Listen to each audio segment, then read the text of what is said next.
I'm Nick Sibicky. I'm Peppernet. We've done this before. Yes, we have. This is getting to be like a summer tradition at this point. Just grab some beers, turn on the camera, and talk about games for a couple hours. That's right. Nick knows more than I do. I'm just here for the color commentary. And there's some games I'll remember, most of them I won't. But you've played most of the games on this list, so we'll try to engage your memory. Pat just shows up to the game night and he's like, "What are we playing?" And he'll just. Right. I almost taught one game, but we haven't played that yet. That's right. Castle of Burgundy. So Castle of Burgundy. Yes, we were supposed to teach this year and didn't. We have some new technology. We have an exciting green screen capability behind us. So something awesome is probably amazing happening right now behind us. We don't even know it. That's right, yeah. Which is pretty cool. So I'm hoping to use this... T-Rex coming down, biting my head off, something like that. Creatively. And I now have to go find video footage of a T-Rex biting your head off. Oh, okay. You're making this very difficult. You're trapping me. You have to leave it very open-ended what can go on back there. Right on. Okay, so... You want to start at number 50? Let's start with number 50. Here we go. First and Goal. So this year... We're going to have categories. I've actually taken a whole couple hundred games and tried to pick out the best ones for each category, and then I realized I was stupid. So then I just looked at the top 50 games and then tried to recategorize those in these 40 different awards categories. Do you want to guess what category First and Goal won? I'm going to say sports. This won the sports game category. That's right, yeah. This is the best sports game that there is because traditionally sports board games are pretty terrible. Have you played? Do you know of any others that you played? You ever play the magnetic football? And the hockey. Yeah. Well, the hockey one wasn't too bad with the bubble over it, but that's... Oh, but that's not a board game. That's right. Yeah, I guess neither is the football one. But for traditional dice, cardboard, cards and chips and things, this is the cleanest playing, probably the most fun, the most immediately gratifying sports game. It's really just a really simulated game of football. You get a hand of cards, each one with a different play. Your opponent has the same. And each play will line up with your opponent's play. So if I call for a long pass and you play a nickel defense or a dime defense, you have to know a little bit about football. It helps. Yeah. I only get to roll 1 or 2 dice because the chance of you swatting the ball down is very high. Yeah. But if I call that same pass play and you play a bear defense, I'm going to get to roll a whole ton of dice to loft that thing down the field. And it's got this little magnetic... But I would say even you would actually learn a lot about football. Oh, yeah. If you don't know about football, you'll... pick it up too. Yeah, so I think it's a great game. If you're just if you're interested in football, great one to start off with. Yeah, number 50, First and Goal. And number 49, we have Alien Frontiers. This game is a really hard game to categorize as far as the awards that I was giving out because this game does a bunch of different things. I ended up putting this in the bronze medal category for area control, but it's really a worker placement game with dice and area control. A little bit of resource management as well. Just a really, really fascinating game that combines a lot of different mechanics all together. Basic idea is you're all colonizing this planet. On your turn, you roll a bunch of dice. These are spaceships. Each numbered spaceship has different powers or places it can go. You send your spaceships out. It'll go do something for you, and hopefully you get to colonize this world faster than everyone else. So it's a really nice conglomerate of a little bit of dice rolling, push your luck, a little bit of worker placement, a little bit of area control. It's a pretty strategic game. It's been out for a few years now. It's actually won a ton of awards. I only have one complaint about it, and it's that turns take a long time in this game. Yeah, that's me. Yeah, I take a long time. I'll admit it. I get a little bit. But it's kind of the nature of the beast, right? You roll your dice, you have to figure out what you have, and then send your ships, and so. It's the only knock against the game. Everything else about it is a really, really nice, solid game. If you like space, strategy, economic kind of games, this is really one to check out. So, right on. Number 48, Blokus. Right on. You've played some Blokus. Oh, I have. It's a great way to start off a gaming night when there's only maybe 4 of you sitting around before you're waiting for people to show up. Real short, 10, 15-minute play time. This actually I have as my silver award winner in the casual abstract category. There's 40 categories. Some categories can be a little bit humorous, but casual abstract is actually a pretty useful category, I think. That's right. Where you're just laying these colored tiles down, basically trying to get more of them down than anyone else, and there's only so much space on the board, so it's a little bit of a puzzle. People I think who like puzzles will like this game. Yeah. And working with negative space. If you like negative space, this game's for you. Yeah, it definitely has an artistic bent to it as well. But just a great family game, too. I bought it for my parents, my folks. They dig it, they like it, and they don't like a lot of games, so it's simple, it's very easy to learn, and it'll keep you entertained for a long period of time. And like you said, it's a great opener for any game night. Yep. So 48, Blokus. Coming in at number 47 is Snake Oil.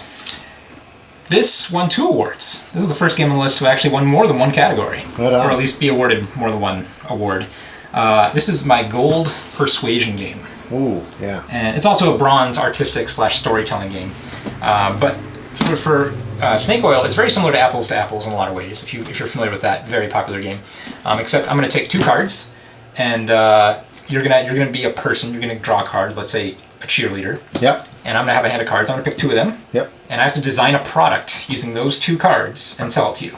So maybe one of the cards is a T-shirt, and the other card is a gun.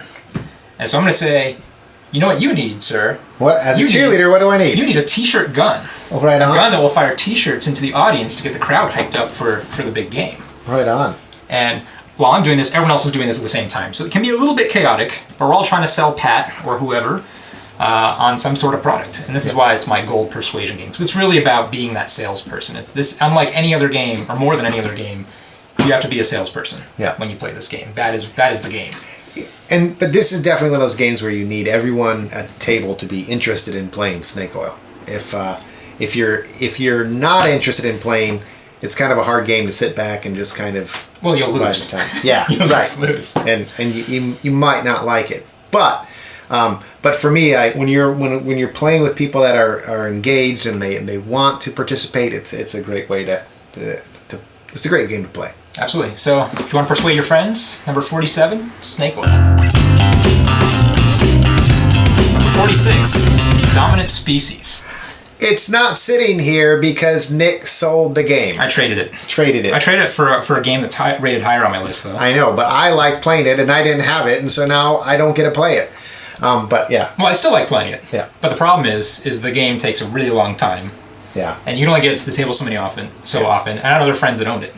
Yeah. So it's sort of like, it's that forever call. What award did it win? It won only one award, Yep. but it was a gold medal award. Yep. And it was the game where I'm most engaged on opponents' turns. Yeah. And not physically engaged. Like, there's nothing for me to do on my opponent's turns. It's not like Snake Oil where I'm just trying to sell people stuff. Yeah. But rather, it's, we're creating this world together, and I'm a species and you're a species living on it, and what you do on your turn is going to affect the entire ecosystem of that world. And I care very much what you do to that world because it's going to affect my species so directly.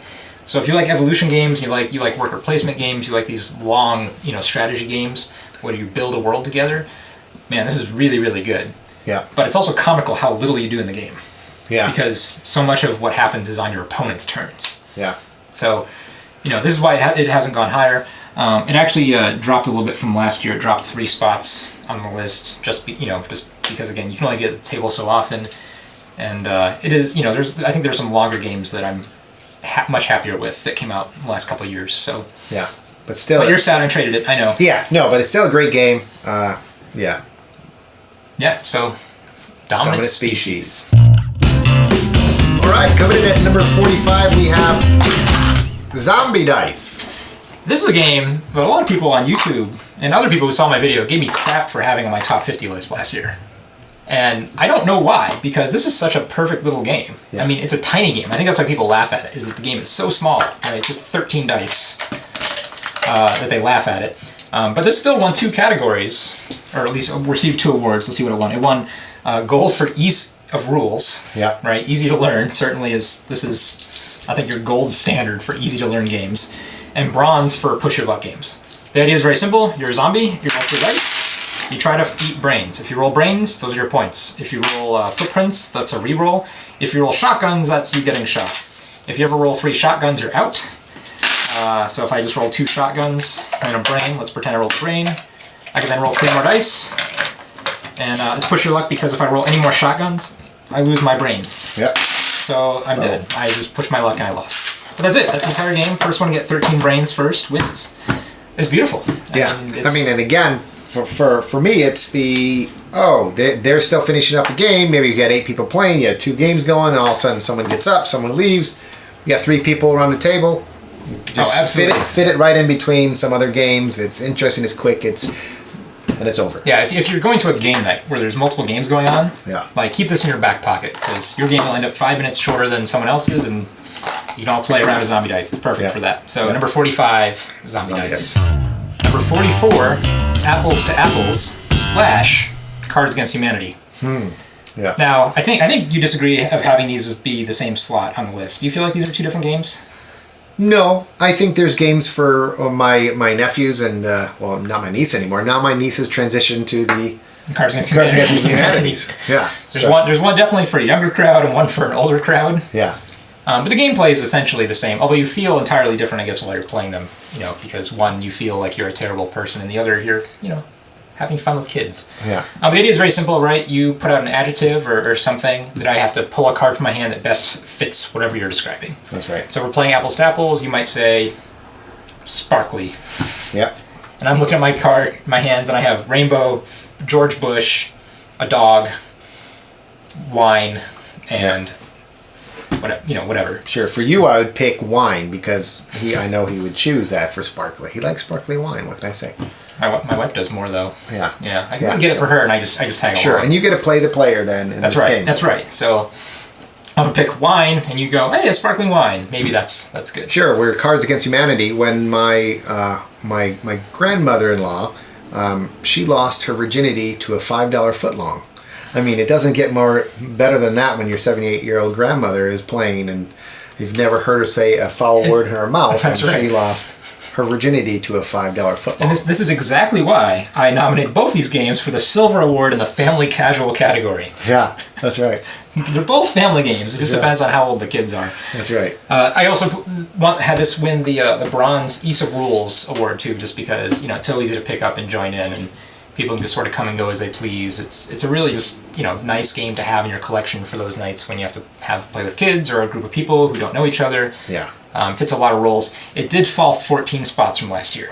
Yeah. And I think the Cards Against Humanity train is finally pulling out of the station. It's been here for a while. But I think they're on their 8th is it the 8th expansion? Something like that. But we did just pick up a few more expansions because we were going to a festival, and well, actually it's kind of funny. I mentioned that my nephews played Apple Apples, but they've actually graduated. I forgot about the edible underwear comment as they were playing Cards Against Humanity with the other preteen campers. So it was fun for them. I see. So I'm still labeling them the same game.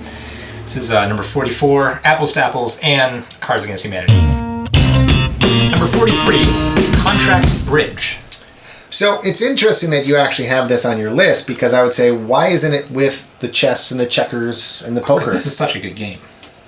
Like this for me is a really engaging game. And unlike, chess and poker and checkers, it's also a team game that's about communication.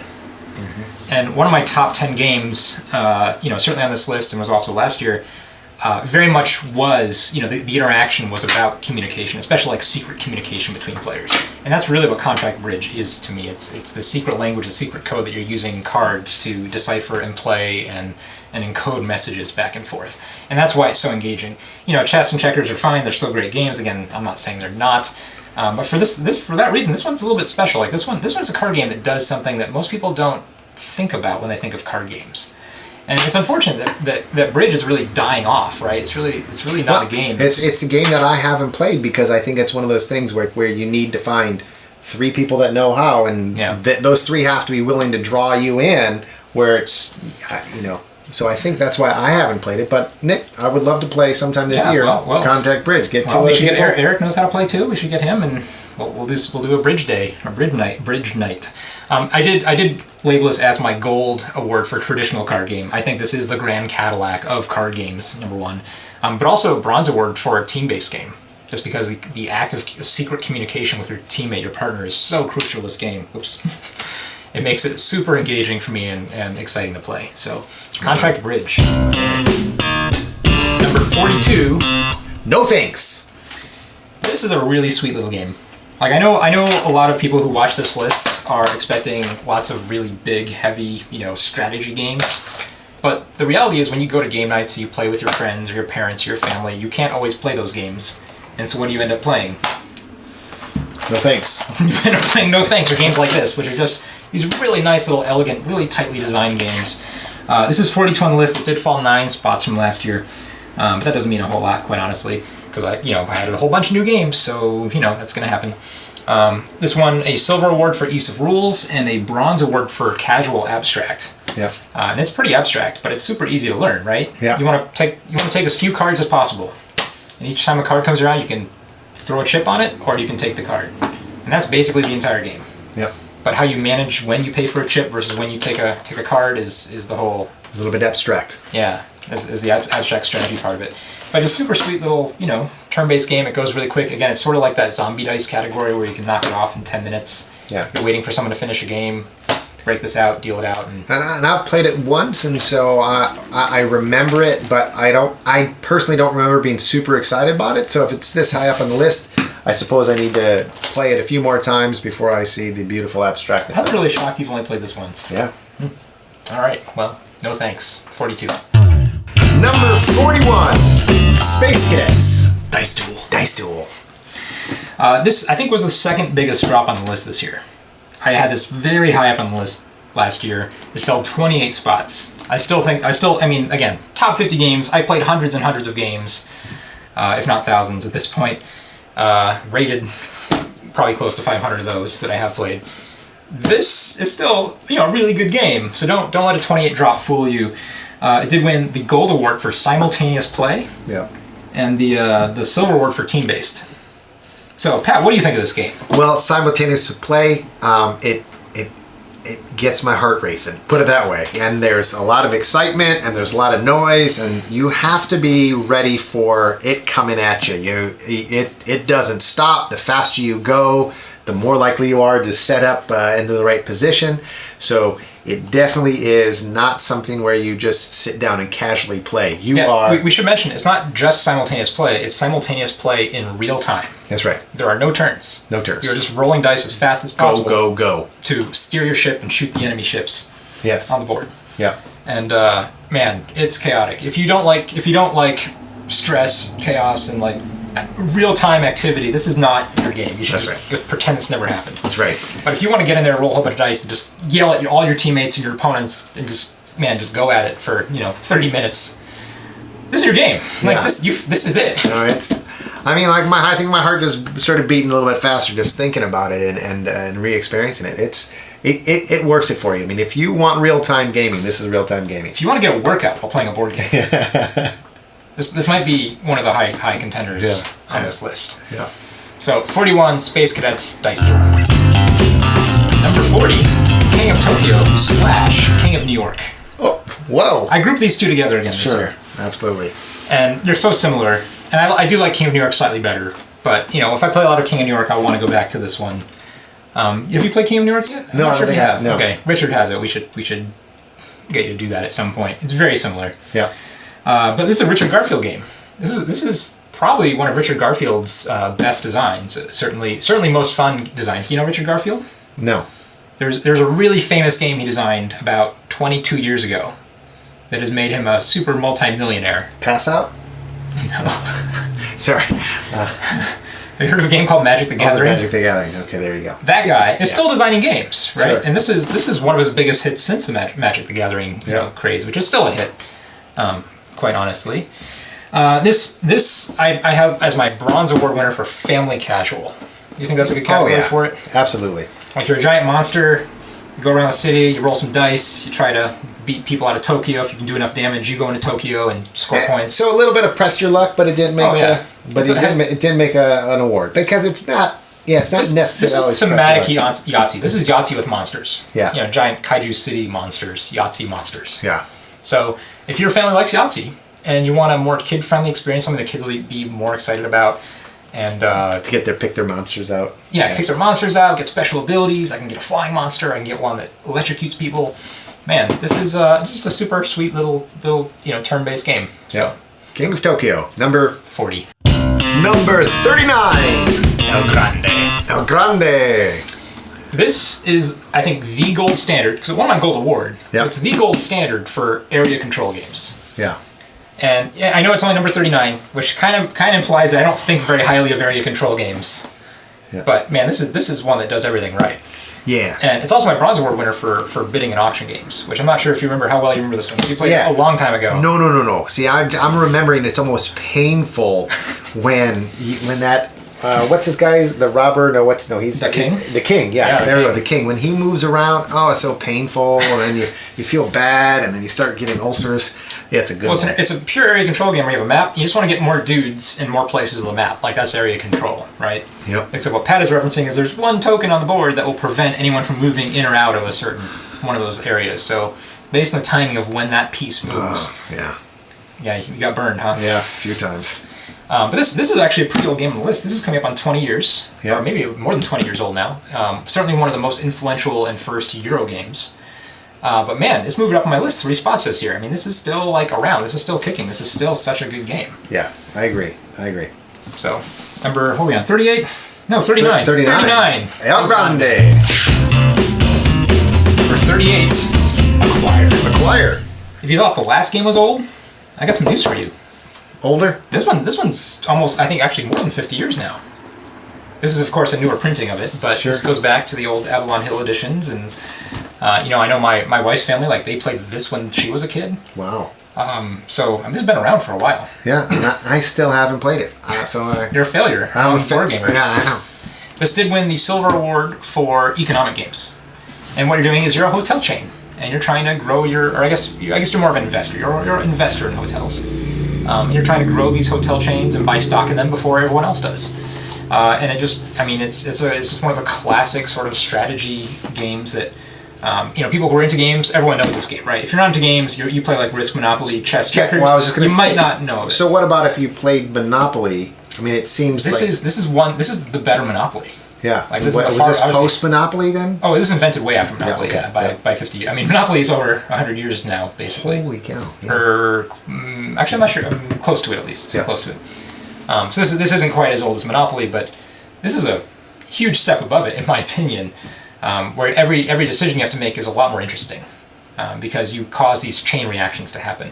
And Monopoly can be screwed over. You can be screwed over so easily when your little brother sells Boardwalk for $50 to his big sister, and you're just sitting there without a Monopoly, right? And there's nothing you can really do about it.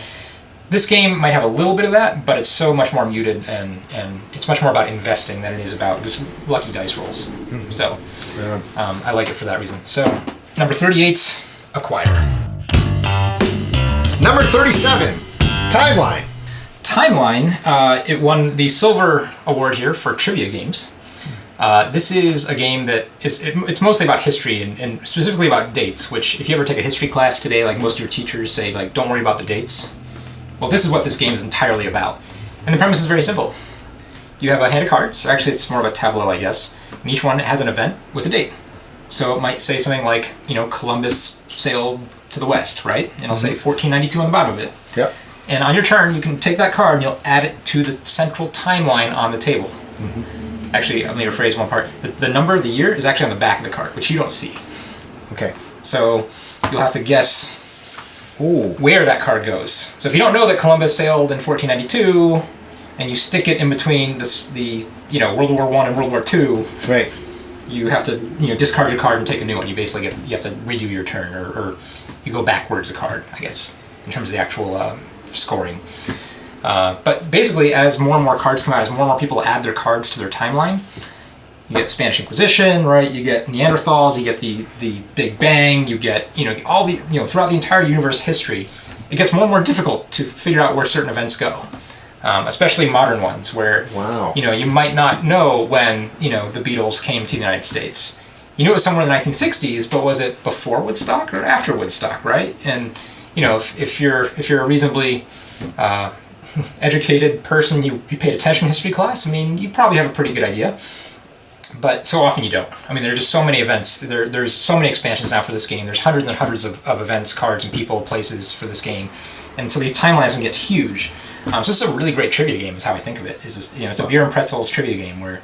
Yeah, I mean, it's a great way to... I just see it as, wow, what a great way to teach kids about history. Absolutely. I mean, educational, too, yeah, right? Yeah. So, man, if you've never played Timeline before, at least do yourself a favor and play it. I bought it all for my parents because that's something they'll play and be happy about. It has this little educational thing, and my dad kind of likes history and figuring out where things happened and when things happened, so it really appeals to him. But yeah, it can appeal to a lot of people. So Yeah. timeline. Timeline. Number 36. Suburbia. Do you want to build a city? I would love to build a city, Nick. Do you want to know what the best city building game is? What is that? It's Suburbia. Suburbia. And it won my Bronze Award for Economic. Yep. And Bronze Award for Tiles/card drafting. Yep. Which are basically the two things you do in this game, right? You build an economy and you draft new buildings and tiles to add to your city. You can just build out your city. You played a lot of this now? Oh, I have. Yeah. Interesting. What was maybe I shouldn't ask, but the new Suburbia game? Oh, Castles of Mad King Ludwig? Oh, is that the one? Yeah. Oh, yeah. Yeah. Did that make the list? I'm not going to say. Okay, he's not going to say. But for me, I'm a very tactile person, and so I really like the fact that, one, I kind of get to see all the tiles coming out, or a certain number of tiles coming out. I really like how you get to build your hive-like hexagon city. It really is. It hits so many of the things that I like about board games. Kind of why I like poker is just fiddling with the chips, right? I mean, and all that. And each chip is good too, Yeah, right? I mean, yeah. you might have, I can build some condominiums over here, or I can build an office building over here, I can put a lake over there and just get a ton of money for property value. There's a lot of cool things you can do as you build out the city. Yeah. So we have to like economic games. If you don't want to deal with an economy, if you just want to go in and hit things with a sword, this is not your game. Yeah. There are some numbers, but it's a good one. Yeah. 36. Suburbia. Number 35. Kemet. This was my silver award winner for fighting/war games. Yeah. And it did fall quite a bit last year. It fell 18 spots, so it was also one of the big falls from last year. But the reason is because it's still a great game. We've had so many games we've played in the last year where people that just determining the winner just became this back and forth slugfest kingmaker-y kind of like political game that you don't expect when you start out playing the game. And so I think the game is a beautiful design.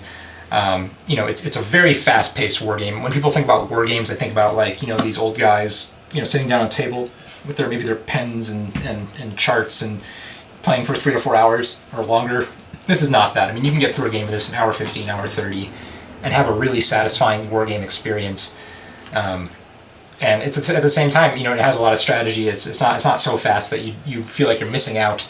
But it's just that end game. That end game can be a little kingmakery. If he goes and attacks him, and he goes and attacks him, I can sort of do my own thing, score 3 points and win, kind of thing. So it's fallen off my list quite a bit. But as far as games where there's direct conflict, it's about war. I mean, this is one of the ones I want to be playing. Yeah, and I love the little model pieces that you get to go after. I mean, little minis are really nice. Yeah, in this game. I mean, there's just something about seeing, and the scorpion. I mean, there's something about seeing, and being able to go after it and draft it and get it before. Maybe not draft is the right term, but. Purchase it, I guess. Yeah. To acquire. It's kind of fun, and it keeps the... It does have a nice Egyptian theme on it, too. Right? Yeah. It has these giant pyramid dice that really are pyramids in the game, right? That you actually have to build up and do some cool things with triangular dice. Yeah, aesthetically pleasing. Anyway, where were we? 35? Kemet. Number 34. Say anything. I will say that I absolutely love this game for the family night. You can really kind of get, especially if you're having a dinner party with 6 people and none of them like games. This is a great game to pull out. Oh yeah, absolutely. This actually won 3 awards on my list here, and I'm kind of ashamed that it won these 3 awards and isn't rated higher up than 34. Because listen to this. Let's say it's my gold winner for the social category. It's my gold winner for the laugh out loud category, and it's my silver party game. Yeah.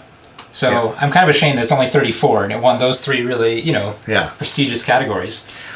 Yeah, but I can see why it's also it has to hit the perfect night of. There you need a certain group of people, a certain amount of drinking involved. Yeah. A certain amount of focus. Yeah.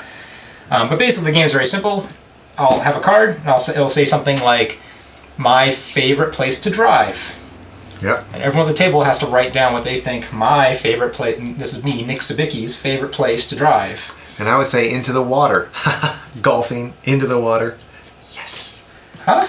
Did I just miss the joke?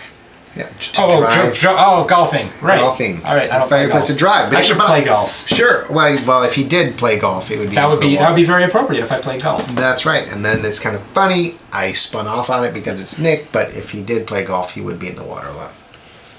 It's true. It's true. But anyway, this is like one of the best party games that you should have in your collection. If you ever have game nights, right? Especially with people who aren't serious gamers.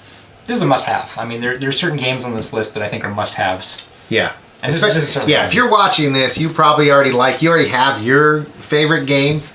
But if you're trying to get that other circle of friends that isn't really gamers, this is a great way to start getting them to some of the more involved games. Yeah, and it's not even, gaming isn't about playing only your favorite games, it's about having a good time. That's right. Right, so that's why games like this make my top board game list, because this is a game, it's not my favorite game in the world, but man, I can have a really good time with this. Yeah, absolutely. So, 34. Say anything.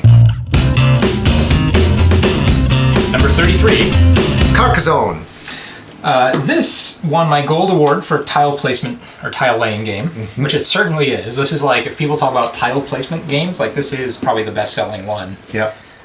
You know it mostly as through the app, right? That's right, yeah. The iPad app. Yeah, and so I played it, and I, for me, games are a lot about discovery and how to play a game with people. And so when I was playing it on the iPad by myself, I think it lost something. It was like, oh yeah, okay, do this, and not playing against someone, and not seeing not watching Nick or Matt or someone that I know play a certain style in a certain way.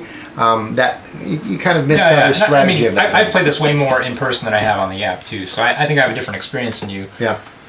But if you're talking about that entry level game that's like one step beyond Say Anything, like this is the next place to go. And in fact, we got this from my parents. Again, they're not really gamers. I force them to play a lot of games because this is who I am, I guess. And they'll play this. They'll play it quite happily. I mean, it's just one small baby step past party games. It's a little bit of a strategy, a little bit of a Euro game. Just draw a tile and put it on the map, score some points for wherever you put it. So very simple, very easy gameplay. It's beautiful too. I mean, it's a really aesthetically pleasing game because at the end, you've built this map with all the players. So it looks really cool. So, Carcassonne. Yeah, I played an RP. Number 32. Seven Wonders. And this fell 7 places from last year, which is kind of a shame because it came out with a really good expansion this past year, which I enjoyed quite a bit, called Babel. I love Babel. I think I was not that big of a Seven Wonders fan. It was okay, I liked it, but with Babel coming out, I don't know, it just completely changed the game for me, and I appreciate Seven Wonders that much more now. Yeah, it's a really good expansion. But for those who don't know, it's a card drafting game. You get a hand of cards, and you're trying to build a little empire, an ancient empire. And each turn, you take a card and pass it to your left. And everyone's doing it simultaneously, so the games are very fast, right? It's a very fast economic building game. This actually is just one of the expansions. There's now, I think, 4 expansions out for it. So this is a little smaller of a box. But that's what you do. You get a hand of cards, you pick the best one for your empire at that time, and it's a little bit of an economic, ancient, medieval, not even medieval, I guess, but Roman. Yeah, Roman, Greco, Egyptian kind of history. Colosseum type stuff. Yeah, building an empire kind of game. So even though I had a really good expansion, I don't know, I just didn't feel like playing it a whole lot this past year, so it kind of dipped on the list a little bit, which is too bad. But still, absolutely great game. If you've never played it, if you've never played any card drafting game, there's a game that's not on my list called Sushi Go that I would highly recommend you play that first. And if you like Sushi Go, this is level 2. This is. Yeah, I found out that my cousin-in-laws bought Seven Wonders and played it, and they said after 2 hours of trying to figure out, none of them had played it, that when they finally got through the game, they liked it a lot, but it's a steep learning curve if you don't play a lot of games. Yeah. But Sushi Go, if you're watching this list and you're like focusing on all the casual games, go get Sushi Go. Right on. Seven Wonders. Number 31. Libertalia. This won 3 awards. I think very highly of this game, and I think this is actually one of the new designers to watch out for. This is a Paolo Mori game, who's a relatively new, recent, young designer. But this one, let's see, silver award for card/tile drafting, bronze award for role/action selection, and bronze award for simultaneous play. Mm-hmm. This game does a lot of things in a really short amount of time. Yeah. Was it 3 rounds? There's 3 days essentially. 3 days. Yeah, and so you get a hand of cards. And everyone has the same, almost exact same hand of cards. And you're on a boat, and each phase of the day, I guess, or maybe it is. I guess there's 3 weeks. There's 3 weeks. That's what it is, and each week has 5, 6, 7 days. Yeah, I should remember. But each day you play one of your cards, and each card is a person on the boat, and so you activate these different people to do different things, and when we all pick our cards simultaneously, and then we'll all reveal them, and the cards will interact. Yeah. Which is the really cool part. So I'll send my first mate, you'll send the captain, and someone will send a wench, and they'll all go do things to each other. But we all know what the other cards that everyone else has in their hand because we all have the same hands. Yeah, there's only 30. There's 30 characters, and you'll probably play with the same. Yeah, you play with like 2/3 of them. Yeah, but everyone knows every card that went into your hand, and the reason I don't like this game, it's him. He's got a photographic memory, so he knows the cards that I still have and how they're going to interact with the cards that he's still holding. However, I can't remember all of that stuff. I play more with colors, This one's green, I'll play it. It doesn't help when all your cards are the same color. Because you're a blue player. well, I mean, but more like one of them just starts blinking at me, and I was like, play me. So I play the wench, and I shouldn't have. But yeah, as far as and it's just the thematic part of it where you're on a pirate ship, and you've got each of these players and the governor and the governor's daughter and what they do and how they do it, and then there's night and day. It's fun, but it's not overly complicated. Yeah, I mean, my wife will jump in this and play it quite happily. I mean, she's not a heavy gamer at all, stretch of the imagination, but she'll jump in and start playing her monkey card and. She's really good too. I don't even. Yeah, she kicked my ass last time. You just suck at this. Yeah, well, because I don't remember anything. I'm supposed to remember stuff. I forget stuff. If I had a pirate category, this would win the pirate. Yeah, sure, absolutely. This is just such a cool pirate game. Yeah, and I would say, it's a great game. Yeah. Libertalia. Number 30, Puzzle Strike. I'm really enamored of this game, and this is I think it won 3 awards. Again, this one is a silver award for deck builder. Bronze award for 2-player strategy. I know it's not a 2-player game inherently, but I think it's best with 2 players. And it's also the bronze award winner for the best war/fighting game. Yeah. So it does a lot of things. Again, these game designs that take you to really interesting places all within one box are really, really attractive to me. And I would say just pay attention to the name of the game. It's Puzzle Strike. It's not Puzzle Long Delayed Action Game. And that's how I played it. I'm like, it's a deck building game. Like, it's going to take me a while. You gotta build an engine. No, you start fighting right away. And the puzzle is, so you start off with your own character that has certain abilities, and then you've got 10 coins or 10. There's 10 chips. 10 chips that will do things, and the puzzle is.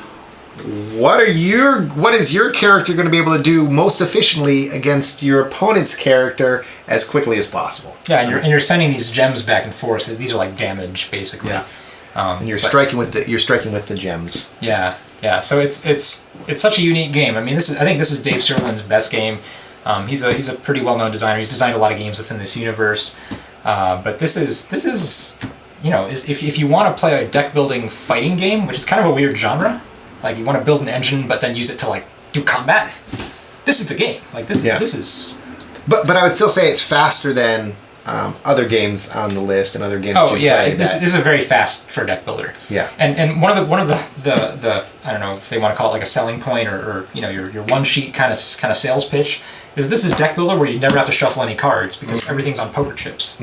So they give you a bag, you take all your chips, whenever you want to re-randomize them, you throw them in your bag, you shuffle them up, and you draw out 5 new ones. And they're re-randomized for you. So no shuffling. So if you like deck builders but hate the cards and hate the shuffling, certainly this should be on the top of your list too. That's not why I like it. I actually would prefer to shuffle the cards. Yep. I like shuffling cards. That's perfectly fine activity for me.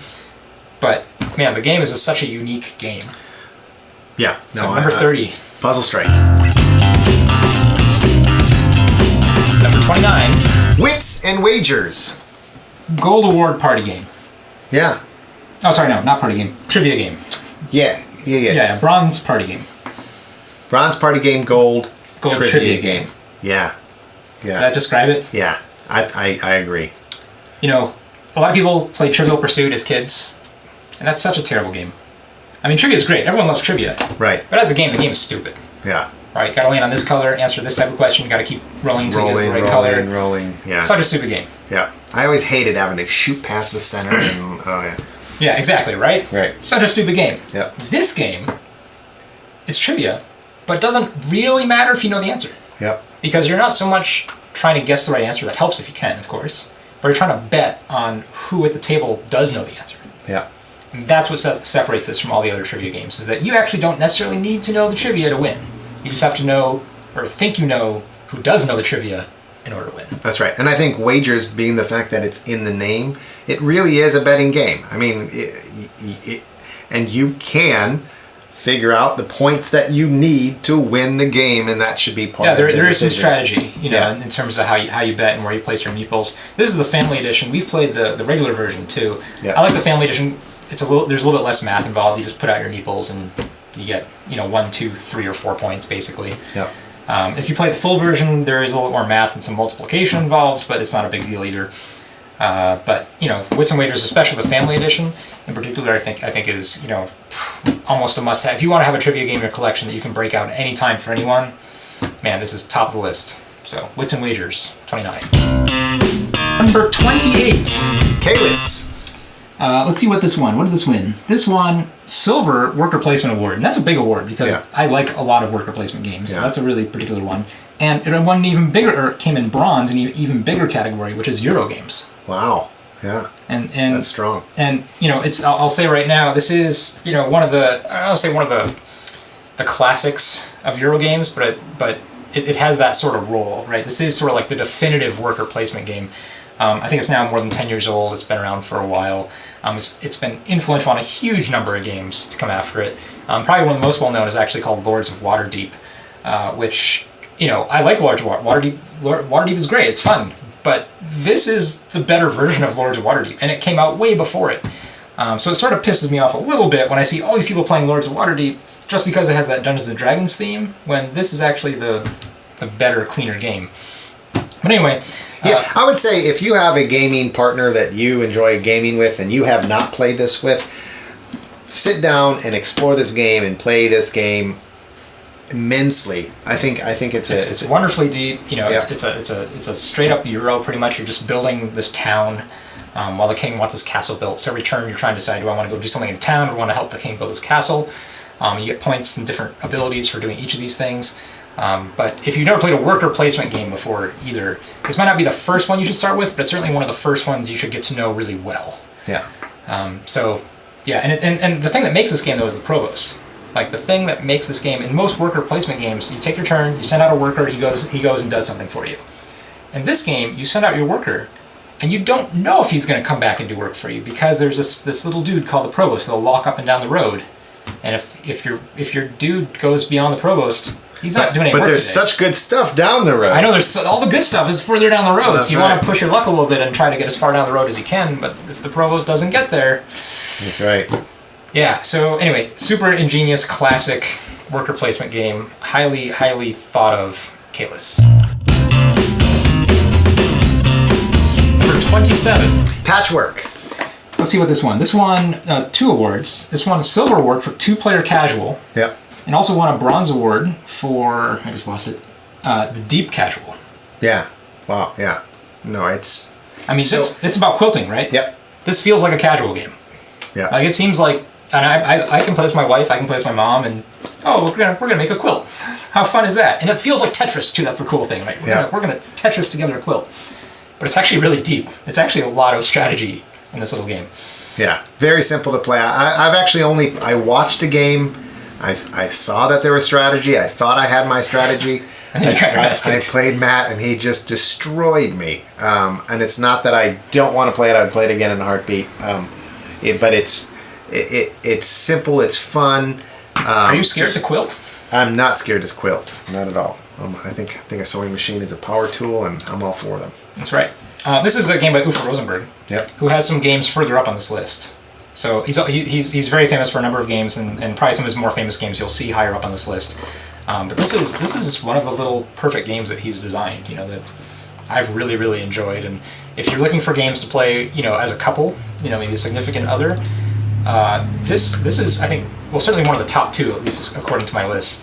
But this game is so good, it actually caused my other game, which was previously in the top 10 last year, to actually fall quite a bit because of how good this game was. So we had to split our time. So anyway, really nice little 2-player game about quilting. Patchwork. Number 26, St. Petersburg. This game moved up 18 spots on my list this year. It was on the list last year, and I thought highly of it then. I still think highly of it now. This game just came out with a new edition, which I've played several times, and think it's a great addition to the St. Petersburg line. But this is also one of these older, more classic Euro games. And it's a tablet builder. Each turn you have some money, and you can basically buy cards in turn order. There's a really nice little turn sequence, it's sort of jumbled up so that the same person doesn't always get the best cards each round. That works out really nicely. But basically, yeah, you're just trying to build a little empire through buying cards off the board. Denying cards from your opponent is a really important part of the strategy. It's actually quite simple for how complex the math is and the strategy is. It's just a really nice little tablet builder. Let's see what this one. This one, bronze for engine building. For an engine building. Yeah, I've yet to play it yet. It did come out with just a brand new edition, which is very exciting because it was kind of out of print for a while and made a lot of people really sad. But this is one of the reprints that I'm most excited about this year. Coming in at number 25 is One Night Ultimate Werewolf. Holy cow! Never even heard of it. Have you played Werewolf? Oh yeah. You played Mafia Werewolf? Yeah. Okay. So Mafia and Werewolf I played as a kid, right? You go to summer camp, and this is like one of those games you play. And the game is okay. It's not really a great game, but it's super fun, and it's very easy to learn and play, and all. It's great for kids, right? You get 10-year-olds together. Here's something you do. Yeah. One Night Ultimate Werewolf is it's a game by Ted Alspach, who he sort of took this werewolf model. Ted Alspach designed Suburbia, Castles of Mad King Ludwig, and he sort of redesigned it so that there's only one night. Werewolf, you have this repeat like every night someone dies, right? And then they can't talk for the rest of the game, which is stupid and kind of sad, right? If you get killed the first night, you can't talk for the next half hour of the game. Have you had that happen to you when you play Werewolf? Sure. Yeah. Okay. No fun. Well, now there's only one night. And there's a whole bunch of characters. They all have different abilities. And you get dealt a tile, and then you slide your tile sort of in front of you, and then you all go to sleep.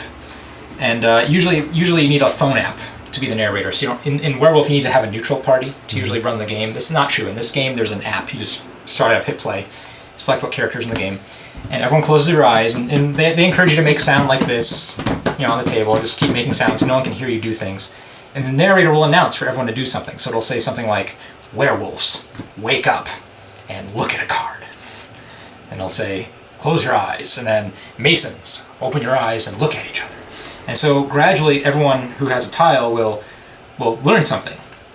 Certain abilities, though, allow people to switch tiles between players. And so once all this madness is done, everyone wakes up and tries to figure out what happened. That's great. And, you might say, Nick touched me on the shoulder. I heard him move my card. I think he's the troublemaker. Yeah. And I go, I'm not. I'm the mason. You're lying. You must be the werewolf. And then so we have this sort of logic deduction. The whole thing's on a timer, so you have only a couple of minutes to figure out exactly what happened. And if you're a werewolf, you're trying to stay concealed. If you're not a werewolf, you're trying to identify who is the werewolf or werewolves, and figure out what happened during that sort of crazy nighttime sequence. Right on. So anyway, great party game. I got to play it a lot, all in a very short amount of time, very recently. So it rocketed up to number 25 this year. I'm putting this as my gold award winner for hidden identity role game, silver award winner for large group game, silver award for deception intrigue game, and bronze award for persuasion game. Wow. So all that happens in 4 minutes. Wow. Yeah. I need to play this one. You need to play this one. Yeah. One Night Ultimate Werewolf. If you have disjointed memories of playing Werewolf as a kid, and let's say there were fond memories, but you weren't sure the game was good, this is such a better alternative. So, number 25, One Night Ultimate Werewolf. Number 24, Agricola. Ooh, Agricola, number 24. Yeah, this is the same designer as Patchwork. And this was not on my list last year. You know why it wasn't on my list last year? Oh, I know why. Do you know why? I'm believing that. I believe that the special, the addendum to this list will be explaining to us that Caverna was on my list last year. Was on your list, and I think you just did a flippy floppy. I did. So Caverna came out almost 2 years ago now. This is an Uwe Rosenberg game. It's about farming, right? Both Agricola and Caverna. They're kind of the same kind of theme. You're a farmer and you're trying to survive. And you plant fields and corn and get animals and raise sheep and you build fences. It's all super thematic and super cute. It's a really attractive game to look at because you build this physical farm out of tokens and tiles. And so last year Caverna came out, and I played it maybe 5 or 6 times before I shot this video. I was like, this is a great game. I think this replaces Agricola for me. And that's what everyone was saying, like all the reviewers. And so I was like, yeah, this is actually it's like Agricola 2.0. And so we played it a whole bunch. And this year, you know what I've decided? The replayability of Caverna is... It's not there. Yeah. Yeah. Yeah. So after playing it, 1 or 2 dozen times, it's like, I just want to go back and play Agricola. I think the first 2 times I played Caverna, you'd already played it multiple times, and so I'm like, oh, Nick has his strategy, and he's going to do the same thing every time. While I'm trying to learn the game, I realize, oh, Nick already has this, and sure enough, there's some right things to do early on, or some strategies that seem like you're going to try to do this, and so I mean, I think if you play at a table of all equal players, I think Caverna is probably the better game. Like just as a default, as a starting place. But Agricola has that replayability because every game is different because everyone has different roll cards and it's also a tougher game. Like Agricola will punish you if you don't farm enough vegetables. You get punished for that. Yeah. Right. If you don't have enough food to eat at the end of the winter, you get punished. Right. Yeah. You have to go beg for food. Caverna is a lot less punishing. Yeah. It's a lot more friendly. And after a year of gluttony, of Caverna, where you're farming and everything's very plentiful, I kind of want the punishment back. Yeah. I kind of like that.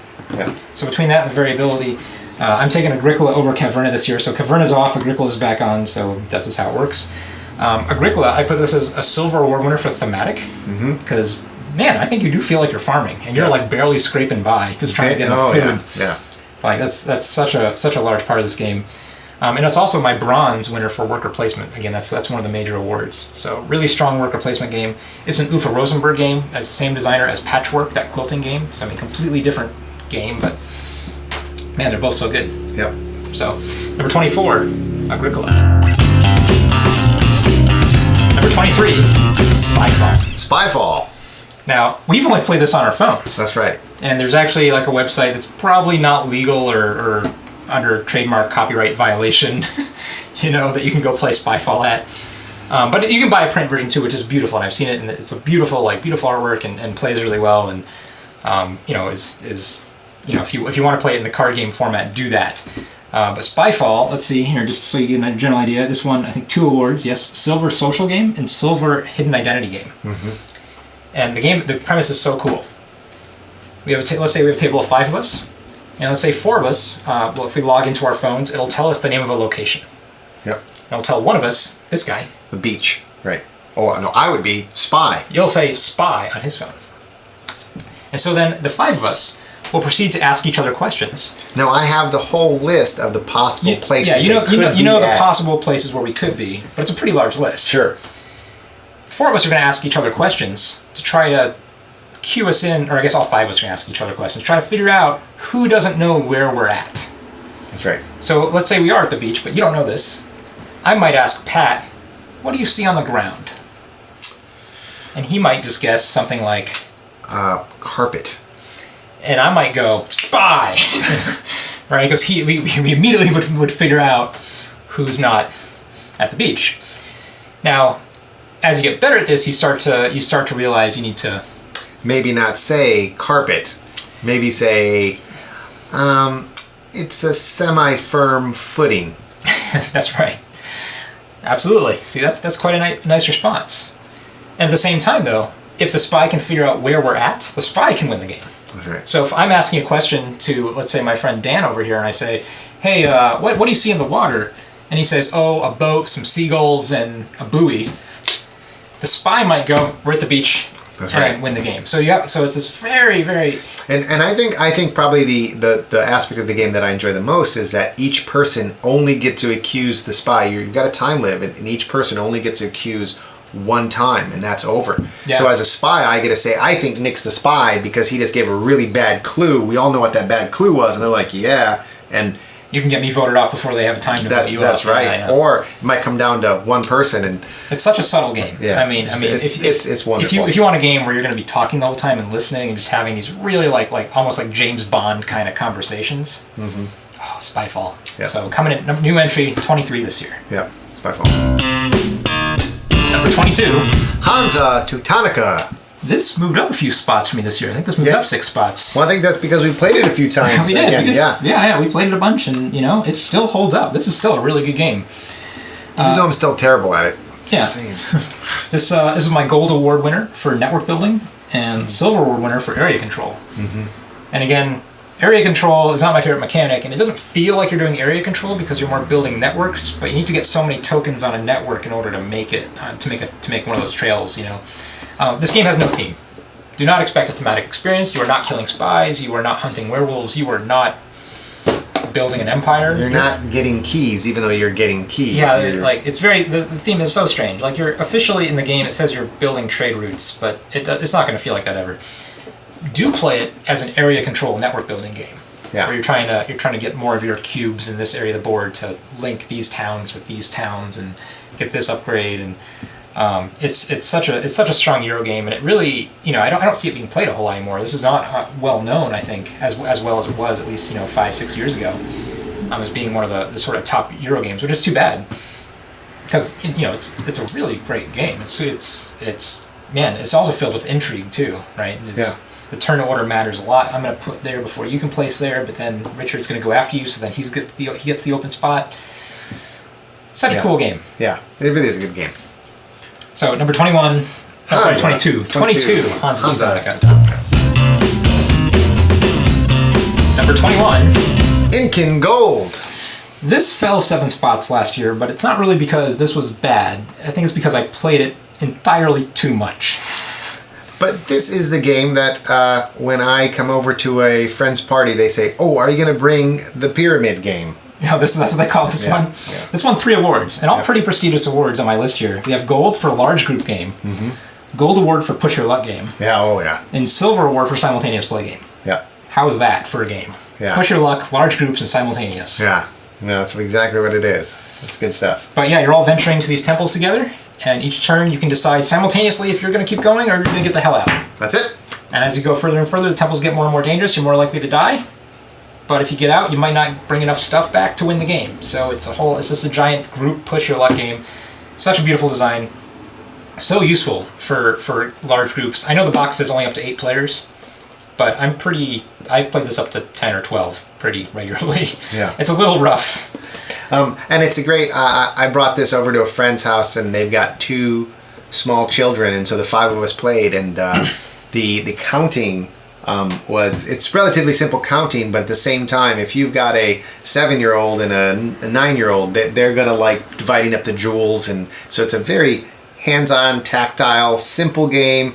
It's good with the math. This probably would have come in fourth for ease of rules as well. Yeah. Right, is how simple it is. Yeah. But this is like sort of like Say Anything. I would say this is like one of the must-have games in your collection. Yeah. Like this is just one of the perfect party games. You have 15 minutes, you have a large group of people. What can you do with them?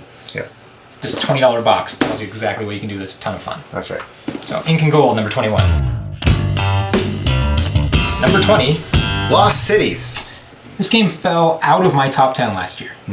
This was number 9 last year. It fell all the way to 20, which is significant. I mean, in the grand scheme of things, it's not a huge drop, right? But it's pretty significant. Do you know why this fell out of my top 10? No. Patchwork. Oh yeah. Because Patchwork in this game sort of fulfill the same exact function. This is like your like ideal couples game, right? Or your couple game. If you have you can play the 4-player version of this. Yeah, and that's we've done that several times with our friends. That they have their copy. We show up for dinner, and I've done that with your friends. Oh yeah. Yeah. That's right. We played doubles, Lost Cities. But super easy game. I mean, you're sort of exploring these lost temples, but it's really an abstract game. Let's see. I have this winning the gold 2-player casual game. Such an easy game to play, but basically it's a hand management game. You have a series of numbered cards. You can only play them in a certain order. So sometimes you have to discard a really good card for your opponent, and deciding what you're going to give that's good to your opponent versus what you're going to keep for yourself is sort of the real strategy of the game. And there's a lot of it. I mean, it's a really neat little game. This is a Rainer Knizia game. Rainer Knizia is one of the most famous game designers in the modern board gaming Eurogame hobby. This is certainly my highest rated game for him, just because it fulfills such a perfect function. Just that 2-player sort of couples game. You just want to play something light, casual, and this is a game my bride will play. Yeah. Oh yeah. See. Yeah. She loves it. It's simple. It's colorful. It's straightforward. Put cards down. The one part she doesn't like is actually having to do the math at the end of the game. But you have to count points, and those can get pretty high. You know, you get like 50 and there's some points, doubles and triplers going on, but still. Yeah. So anyway, most ideal 2-player game, Lost Cities, Reiner Knizia, number 20. Number 19. Roll for the Galaxy. We just had a beer break. We had a beer break. I already drank half of my new one. Yeah. Cheers. Cheers. All right, so it's only won 2 awards, but this is a newcomer to the list. Yep. And I really like it. So even though it only got these 2 awards, it won a silver award in roll action / selection, and a bronze award in empire building. It's debuting at number 19 here. That's really strong. Yeah. And so I know you played this game. Yeah, and it was a replacement for Race for the Galaxy, which I was never too. Yeah, it was never in my top 50 either. Yeah. I mean, it was a really cool design, but unnecessarily complicated. Yeah. And this took Race for the Galaxy, streamlined it with dice. Love it. Did away a bunch of the icons. Yeah, it plays just wonderfully. Yeah.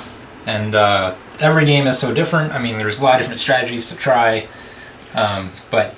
Yeah, you build your little empire and roll dice every turn, and it's very simultaneous play. We've seen a lot of simultaneous, beer burp, simultaneous games on this list. If you're familiar with chess, Yahtzee, backgammon, checkers, right, you're used to very turn-based games. Yeah. And that's eroding, right, in the modern board game setting. This is one more example of that, where everyone's doing something simultaneously. There's very little downtime. But that would be the one part where I would say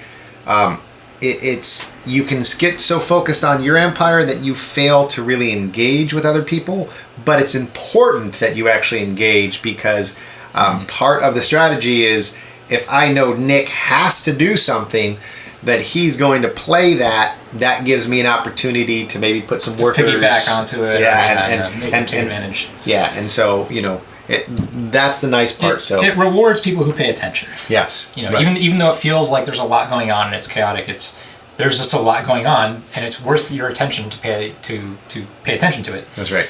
So anyway, really strong debut. Really impressed with this game. We'll see what it does next year. We'll see. I've already played this a lot. I'm not sure how much it's going to be moving at this point because just the amount I've played this game. But number 19, Roll for the Galaxy. Number 18, Coup. And it's not Coupe.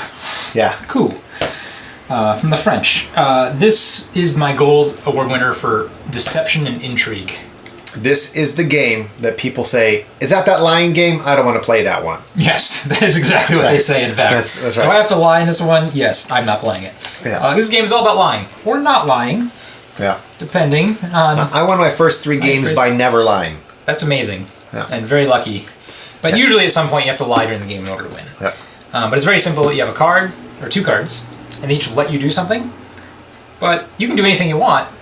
Just someone might call you out on it. Right. If I want to take 3 coins from the bank, I need to have the Duke card. But I don't need to have the Duke card to try it.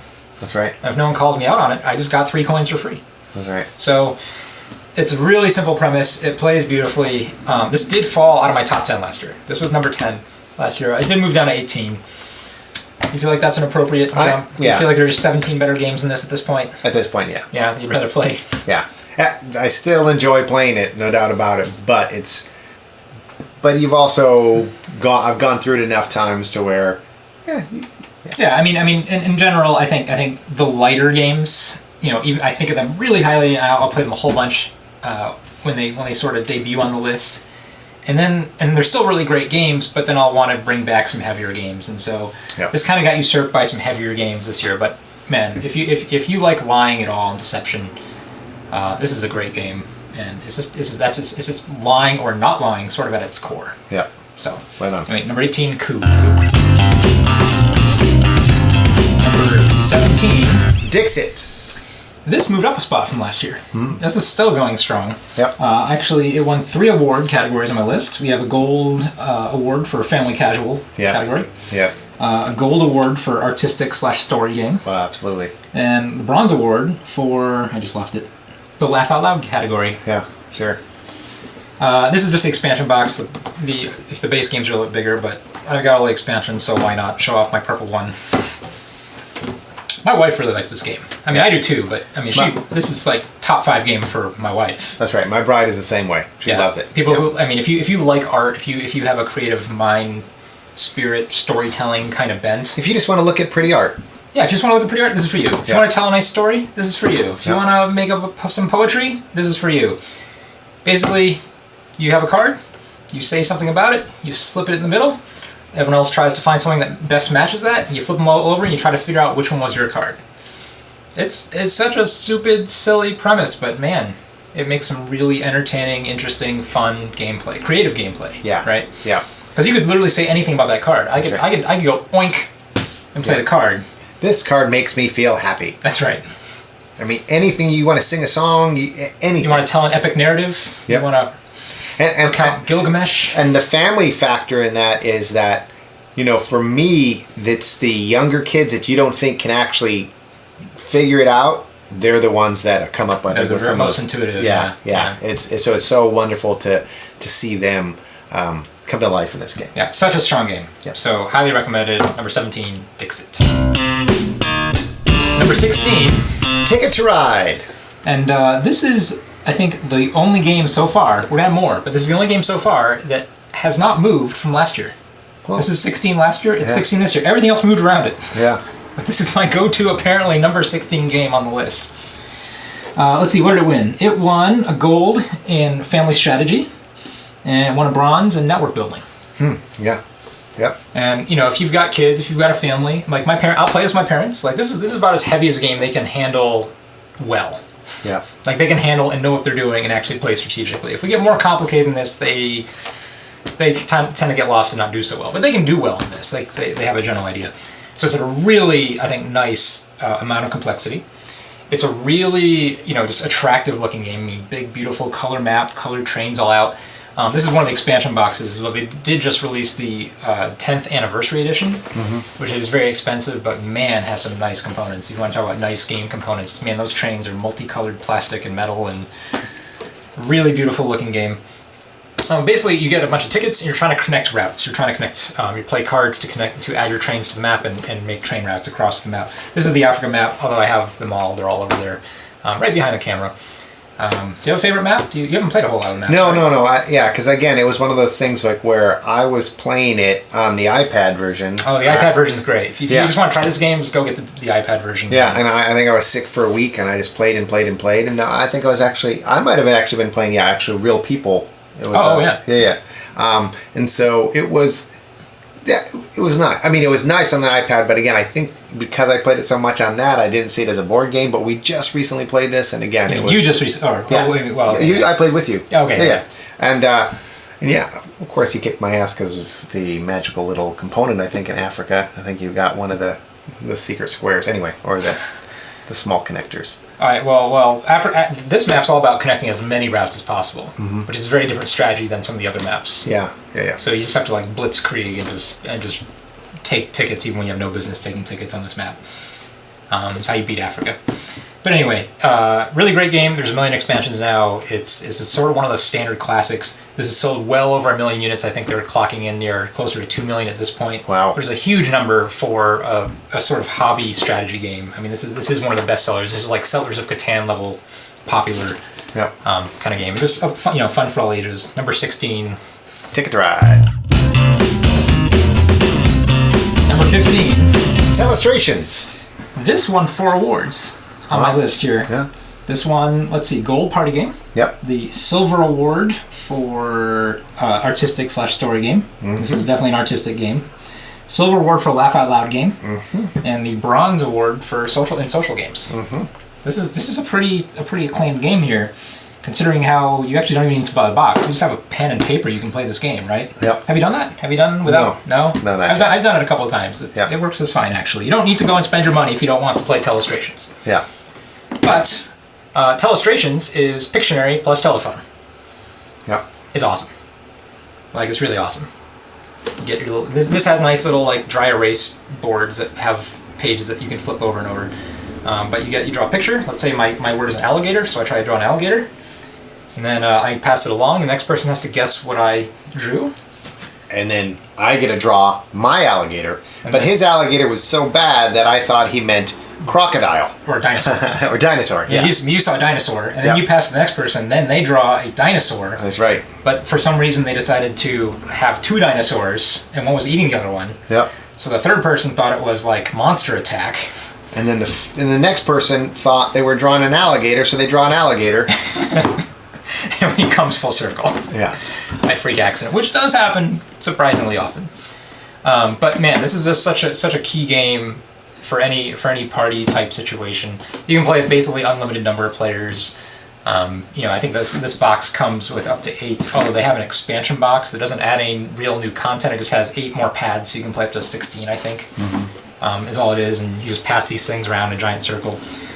If you like to draw at all and you want to make a game out of it, and also a hilarious game because it's also telephone, this is your game. Yeah. This is your game.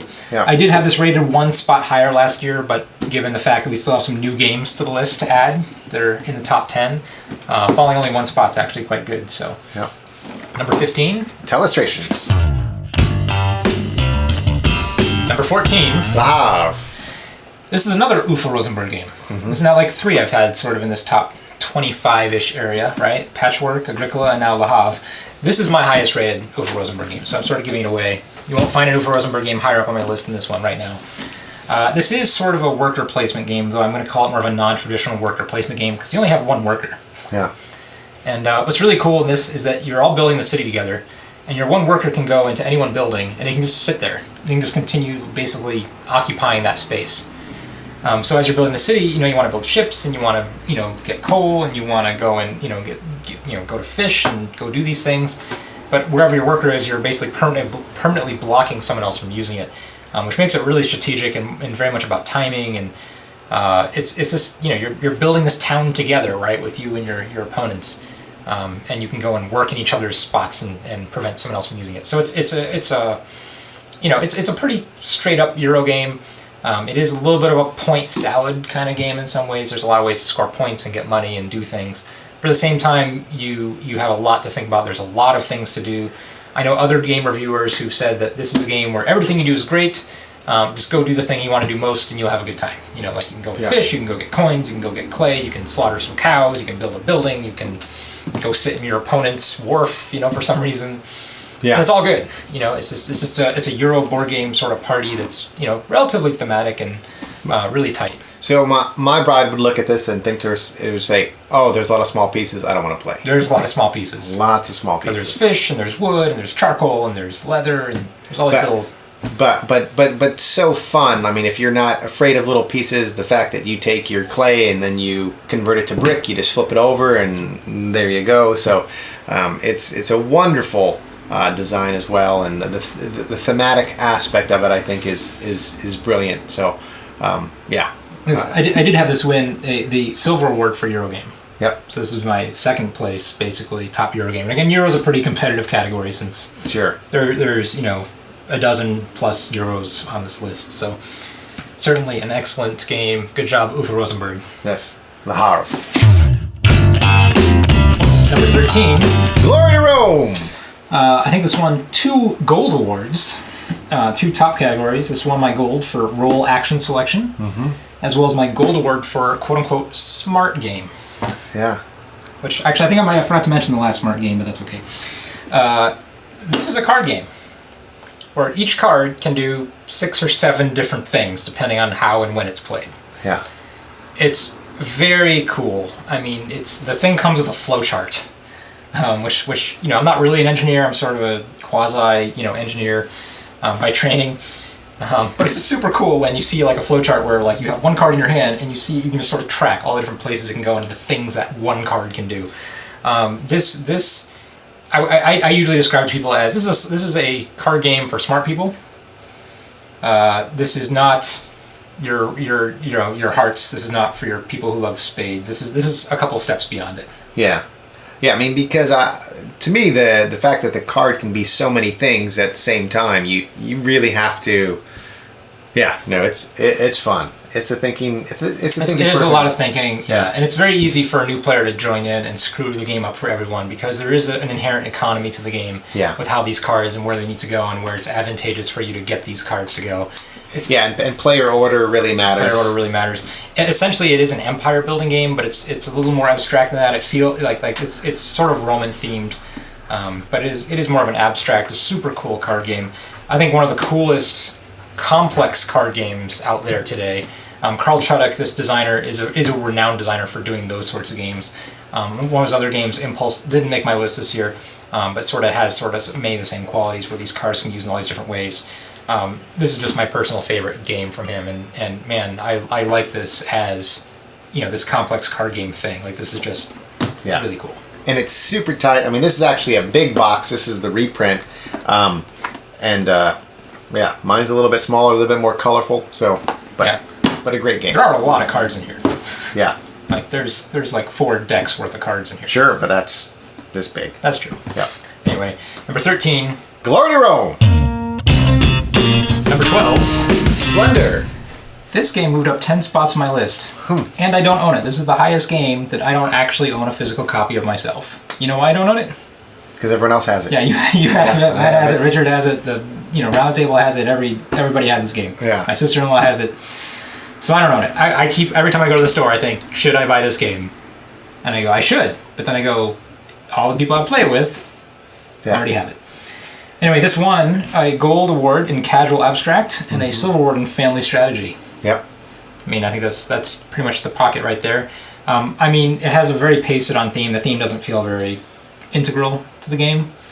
But it's fun. I mean, but the gems... I mean, you're collecting gems. Yeah, you're getting these different gemstones. You're trying to get these piles of gems, so you can buy these gem mines that then give you more gems. But I mean, it doesn't have to be gems. I mean... Yeah. It could be robots. I mean... Yeah. But it's still fun. It could be anything. Yeah. So I'm calling it an abstract game. Yep. So you may not agree that it's an abstract game, but when I play it, I feel like it's an abstract game. I don't really care that I have 3 sapphires. I care that I have 3 blue ones. I have 3 red ones, 3 blue ones, and 1 white one. I can get that mine. So for me, it feels very abstract.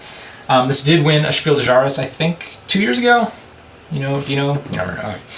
It won one of the big gaming awards, and it debuted at 22 last year, and it moved up 10 spots this year on this list. Just because the game, man, I've taught this game now to so many people, and they just know how to play it. It's so easy to teach, and they immediately get it, and it's just a game you can always just break out and have a good time with. I've never had anyone say, I don't feel like playing Splendor. Have you ever had that happen? No. Just like, let's play Splendor. Okay. And I've never had I've taught plenty of new people that aren't normally gamers and this is the game that my bride says, oh yeah, let's play the Duel game. I mean, it might feel a little neutral. Like I think it feels a little like bleached or whitewashed or something. But it makes it so universal. It's so attractive to so many people. Yeah. And it's such a good game. And the and there is this process of having the really nice. Are they clay or heavy plastic? They're plastic, yeah. But they're heavy, yeah. And there's something about the components are really good. Yeah. And yeah. So it's a great game, Splendor. Yeah, number 12. Number 11. Power Grid. This won 4 awards this year. It actually moved up a spot too, which is no easy feat considering there's still 2 new entries to this list that we haven't gotten to yet. So it won the Gold Award in Economic Games, my Silver Award in Auction Bidding Games, a Silver Award in Network Building, and a Bronze Award in Euro Games. Yeah. And it's still only number 12, or number 11, sorry. Yeah. Number 12 last year. Yeah. How's that for crazy. What's to come? Yeah. So, I like this game. Yeah. Power Grid's great. Why is it great, Pat? I like it because it's you really have to kind of pace yourself at where you're at in the game. You do not want to be necessarily leading going into the last round. It's so rubber bandy, slingshotty. It's all about timing. Like, when do you make that move to the front? Yeah. It's like those high end race car drivers. Where they want to actually draft for a while to get the best gas mileage and most efficient driving, and then at the end, then have enough fuel or energy, whatever. I don't know how racing works. Yeah. I'm not going to pretend to know. Yeah. But I assume that's what they do. Like, they don't try to stay in first the whole time, right? Right. Yeah. I don't think that happens. Does that happen? Well, I don't know. Okay. Yeah. Well, I don't know. But it's an economic building game where you're basically bidding on these power plants, and the better power plants you buy, the more cities you can power. but you need to build power lines to get to all these cities, and that costs money too. So do you invest in power lines? Do you invest in power plants? And if you don't quite get that balance right, you'll pay for it, number one, because you won't make as much money.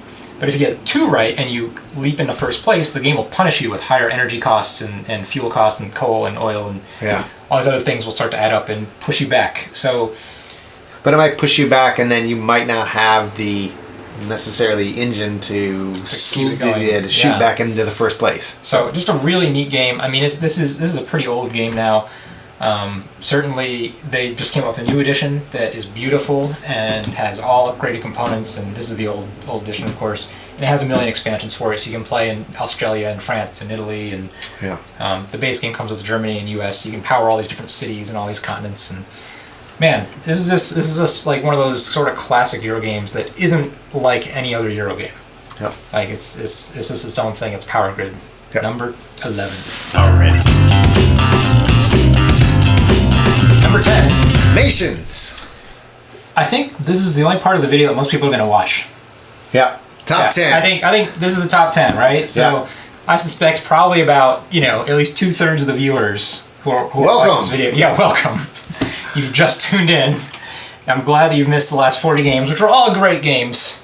Were there any exceptions? Any notable standouts in the last 40 that you thought were ill-deserved? No. I think you've been nailing it. All right. Well, number 10, Nations. It's only won 2 award categories, and it only won a silver in Empire Builder, and it won a bronze in engaged on opponent's turns. Mm-hmm. But besides, not really having a standout characteristic beyond that, I still love this game. Like this is one of my go-to games right now. If I want to play a real heavy 2 to 3 hour game where I'm building up a nation, this is the one. A lot of people compare this to Vlada Kavadel's Through the Ages, which was number 1 on Board Game Geek for a while, and I think it's number 3 or 4 right now. I think this kills it. I think this is much more efficient, it's more fun, it takes less time to play, you need to know less to play it, and it's more thematic. Like I think the card interactions in this are hilarious. Even though there's nothing really inherently thematic about this game, you'll build up your empire, you'll draft and buy these cards.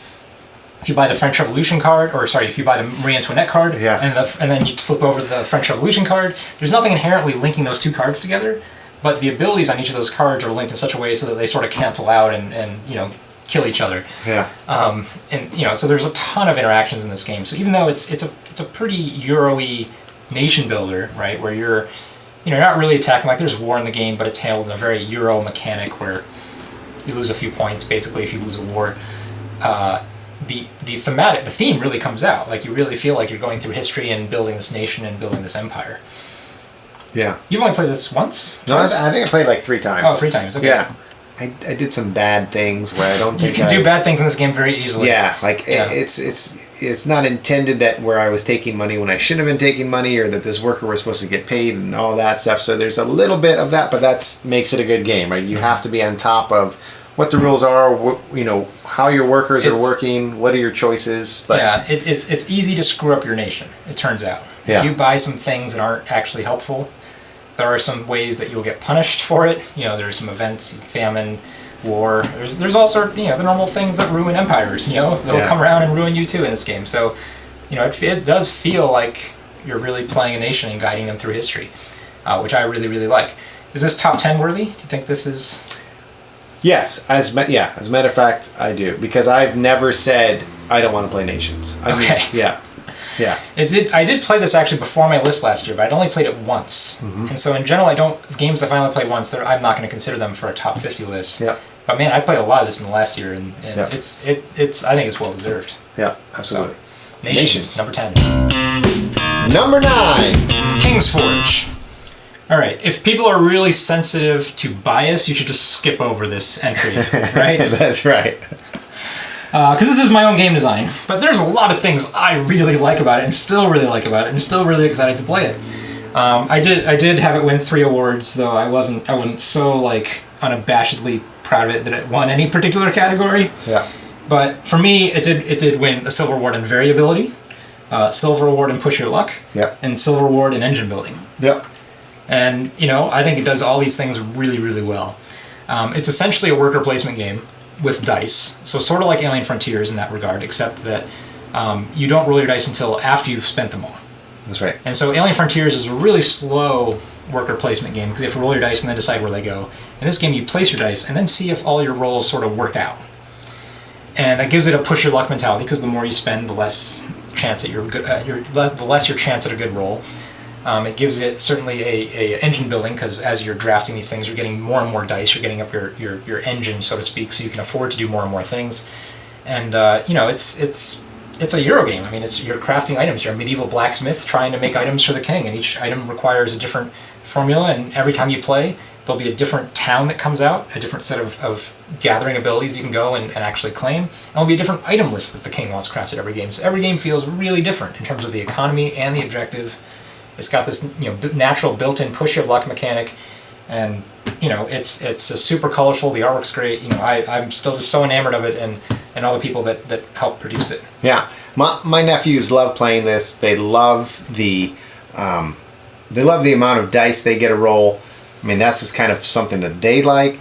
But yeah, I love the variability depending on what gets put out in the crafting phase, and there's so much strategy in this game. I love it a lot.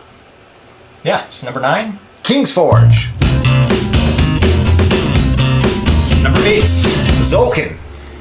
This is my other new entry this year to the top 10. The first one was Nations. This one is number 8, tzolk'in. And I played it like right after we taped. The first time I taped, right after we taped, I played this like the week later. Yeah. I was like, damn. Yeah. That was good. Because I've been hearing about this game for a while, and everyone was touting it as this really great Euro game. And I was like, yeah. I'll try it. And I played it once, and I was just hooked. I was like, this is what a Euro game should be through and through. This won my gold award for worker placement games, my gold award for Euro games, and my bronze award for deep strategy. Yeah. And it's a straight up worker placement game with a twist. A twist is there are these gears that actually Literally rotate. a twist. Giant. Yeah. You want to you can pull out some gears. You want to pull out some gears.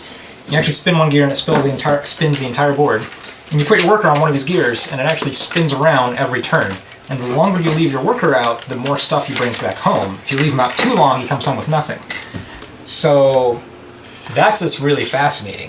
It's a worker placement game that's about timing, and more specifically, for me, I get this very rhythmic feeling from it. Like it's almost, I'm a musician. I like the idea of rhythm is very appealing to me, and the idea of like putting these workers out and having to bring them back, like sort of like this almost like pattern or flow, like a DJ spinning a record or something. Yeah. Is comes through. Even though you're supposedly like building these Mayan temples, no one cares. You're really, sort of like grooving in this Euro game. So it's very musical. It's very, there's no literal music, but I mean, it feels like you're making music. This aspect of timing is so important to it. It's got great components. These gears, is how they spin and work together, is so cool. And the blue skull.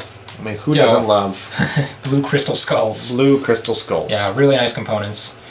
So this is for me, the premier Euro game right now. Euro worker placement game. I agree, and I think you've got the big corn. You've got different strategies that you can change up, and the expansions have just highlighted. Is great. Yeah, just kind of highlighted some of that. So, if you like Euros and you haven't played tzolk'in, you're crazy. I think without the expansion, this would only be like top 25. Mm-hmm. I think with the expansion though, because you get these individual player powers and you get this new variability, each game is so different now with that expansion. Yeah. It moves into the top 10 very easily. That's right. So I'm excited to see what this does next year. See if it holds on for a whole another year. Again, I've been already playing this. I've probably played 20, 30 games of this past year. Yeah. And see, by next year, see if that's still the case. So, number 8, tzolk'in. tzolk'in. Number 7. For Sale. Which I can't find right now. Well, that's because someone stole it. It's that good. It probably is. It was in this house. We brought it to a game night. I'm pretty sure we brought it home. Yep. I'm going to be bummed if it's really missing. It's probably still somewhere on our giant shelf over here, but probably got shoved in the back and behind something and fell, So I'll have to dig it out. But anyway, number 7. This has been on my top 10 list now, I think, this is the 3rd year in a row, which I think surprises a lot of people. It was actually number 7 last year, so this game hasn't moved either. It stayed at number 7. Won my gold award for auction bidding game. Yeah. Silver for quote-unquote deep casual game. Yeah. and Bronze Award for Emergent Complexity. Yeah. Meaning that it's simple, but the more you dig into it, if you start to actually analyze it or figure out ideal strategies, it becomes surprisingly complex, surprisingly quickly. Yeah. Well, it took over a poker game that we were playing one time. We sat there and we were playing a tournament of kind of Hold'em, and let's play a game of For Sale, and 2 hours later, I think we're still playing For Sale. I mean, I think we played 16 or 17 hands of it that night. Yeah. Like, we just played it, with poker players, like non-gamers, just sort of became enamored of this little auction bidding game. Yeah. That is so simple and so universal. It's I don't know. It's buy low, sell high. Yeah, I mean, I just call it like one of the perfect game designs. Yeah. It's certainly not the heaviest game. I mean, you can play a hand of it within 10 minutes. Yeah. These games are going to go fast, but you're just buying and selling houses. Yep. And it's just a perfect game. If you've never heard of it, go watch a video, go watch a how to play. It's stupid simple to learn. Yeah, but it also hits the whole variety of people that are willing to play games. I mean, if you're willing to play a game, you will play For Sale. I mean, it's that great of a game. Yeah, and I think on my top 10 list, I think of the quote unquote lighter games on the list, like, this is one of the top 2 lighter games that I feel like everyone should know about and everyone should know how to play, because it's just such a universal, such a great design, such a fun game. Yeah. So number 7, For Sale. Number 6, Hanabi. This moved up 2 spots from last year. Oh yeah, I can believe that. This was number 8 last year. This year it's number 6, and it's hard to move up in the top 10. This is impressive. Because I've had favorite games for a long time now. This one, far and away, my Gold Award for Cooperative Game, Bronze Award for 2-Player Casual, and Bronze Award for Family Strategy. Yeah. And I know it's not a 2-player game, but I've played this a lot with my wife, and I think it plays great as a 2-player game. This is a game I sort of referenced earlier when I was talking about Contract Bridge, about developing a language and conventions and speaking to each other through cards. Because that's what you do in this game. Yeah. And I think most people probably don't play it like I do. I think most people play it, here's the trick of the game, right? You get a hand of cards that you cannot look at. Everyone else at the table can see your hand except you. Yeah. And so you have to play cards out of your hand without knowing what they are. And no one can tell me what they are unless they spend a token. And if I spend a token, I can give you a clue about what's in your hand. So it has this very group puzzle mechanic. But unlike most cooperative games where, they're like it's very easy for one person to figure out the best thing to do, and then you all just need to agree to go do that. You can't do that in this game. That's right. Because you don't know what you have. And so there's a lot more communication that's forced between the players, which is a good thing. It's far more interactive. And, if you want to be good at it, you really need to play with the same group again and again and develop strategies together. Well, sure. And I actually think that you ruin it if you give any additional hints. I mean, it's just... It's meaningless after that. It's very easy to cheat in this game. Yeah. Like, I guess most cooperative games, it's fairly easy to just push a cube over there, right? Yeah. But in this game, you really feel like if you cheat, you feel really bad about it. Yeah. Right? Yeah. You ruin something really special. Yeah, and it's that great. And I do want to say though, I think when I see most people play it, they play it pretty simply. Like I see he has a card that plays, so I'll just say you have a 4 in your hand, right? That'll be my clue. I think I've also gotten to the point with my regular play group that plays this, where our clues are a few steps further than that. Mm-hmm. Where the order in which you pick up cards is very matters. We have concepts for how long a card has been in your hand, names to these things. A lot of force plays, a lot of clues that have dual meanings. There's a lot of conventions that we've developed ourselves, and I suspect most people out there don't play with. But if you want to get those 25-point wins every game, you need to you need to play with the group long enough so when you get to that point. Yeah. So it's a game that rewards repeated plays over and over again too. Right. Yeah. Is really nice. So anyway, number 6. Hanabi. Number 5. Dominion. This was number 5 last year, and I got a lot of crap for it. Really? Yeah, a lot of people said, there's a lot better deck builders than Dominion. Because I am saying this is my gold award for deck building, this is my gold award for variability, this is my gold award for engine building, and my silver award for emergent complexity. Yeah. I think very highly of this game. Yeah. And it's been so popular, I think there's been a backlash. Yeah. Because it really had, it's basically reached almost like Ticket to Ride status, right, in the board game community. It's that popular. Yeah. But I will say something with this one right here with guilds. Oh yeah, this is not the this is one of the expansion boxes. I have them all But with this one, I think it made all of the other cards that I used to play with that I might not have been a fan of. It turns them on their heads and allows them to be replayable. Or no, is it the other one? You're thinking Adventures? Adventures. Yeah, Adventures. Yeah, Adventures. Yeah. Sorry, wrong one. The latest expansion. So when Donald Vaccarino designed this game, he sort of said he had 8 expansions worth of cards, so 9 boxes. And sure enough, because it was such a hot seller, they printed them all in a relatively short period of time. Yeah. And I think the last couple expansions suffered a little bit. But then he said there were no more. And a couple of years went by, and then he just released a new one. He said, he has all these great ideas, so he wanted to produce a new one. And that one is called Adventures, and it's a really strong expansion. Yep. And I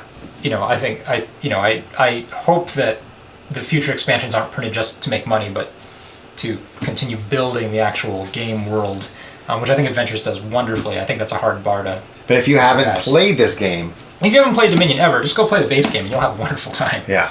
For a long time. You don't need the other 9 boxes. Well, I think that we were spoiled because we did buy Dominion when it first came out, and then each expansion made it. We started playing when there were already 3 expansions. Oh, was there? Yeah. So we already had a pretty big card pool, but. Huh. Well, maybe I was slow to the. You just didn't realize it. Yeah, didn't realize it. Realize As they were coming into the board game club, it was yeah. But like when we were already playing quite a bit when Prosperity got released. Oh yeah.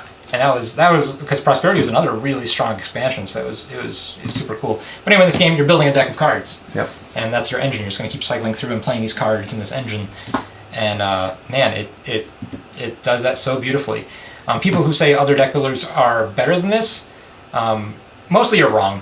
I mean, like if I play a deck builder to build an engine, and that's what I want to do with it. That's what deck building really is about, and this is the best one at doing that. All the other people say this isn't really a good deck builder. They're usually looking for something else in their deck builder that's not about deck building. For instance, like in Marvel Legendary, like they want to go kill monsters, right? Or in Puzzle Strike, they want to kill their opponent. Or in Thunderstone, they want to have like this thematic RPG experience. I don't care about that in a deck builder. I mean, that's nice, but it doesn't make it a good deck builder. This is a good deck builder. And it's still the gold standard for all deck builders. And for that matter, this kills all other deck builders. This is so good, there's no other reason to really make a pure deck builder ever again because this one is so good. So number 5. Dominion.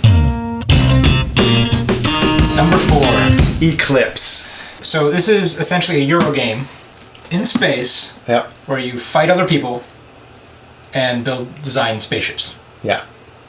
Yeah, what else do you want to do? So, I mean, that's awesome, right? Yeah, that's right, yeah. There are a lot of people who don't like Euro games. And so this is like their kryptonite. Yeah, too many parts, too many cubes, pieces. Too many actions, I have too to many go colonize that planet to get 2 more cubes down. Like, what the hell is that? But for me, that's really exciting. Like, I got my research production up. Yeah. For those people who want to have the Eclipse experience but want to play a slightly less economic game and have it be more like a more drawn-out war game, I highly recommend Twilight Imperium. If you have 8 hours and want to do less cube pushing and more yelling at each other, that's the game for you. But this is the game for us. I think, if you want to play like a space war game, quote unquote, it's really a Euro game in disguise, which we do. Yeah. This is the one. Yeah. And there's so many variations. There's all different races to play. There's so many technologies and things to research. And anything can happen in a game. And I think the other thing that happens is we play it very diplomatically. We've played this game probably 100 times now. Yeah. Easily. That we all know each other, and we will. We'll sort of know each other's tendencies, and we'll have to make these sort of deals that are encouraged by the game, though not explicitly stated in the rules. Like, it is a war game with a Euro paste it on, or the other way around. I'm not sure which way it is. Yeah. So like, oh Matt, you go. How about you attack Matt over there, and I'll attack him over here. Right. And meanwhile, what I really want to be doing is shoring up my defenses against Richard over here. Just long enough so that I can move into your base, right? So there's a whole bunch of this intrigue kind of thing that happened. I think it won 3 awards I put on my list at least. It was my gold empire building game, my silver award for deep strategy game, and bronze award for my smart game. A smart game is kind of a made-up category. I just made that games that if you're not used to playing complex games, I'm not that interested in playing this with you. That's really what it really means. Yeah.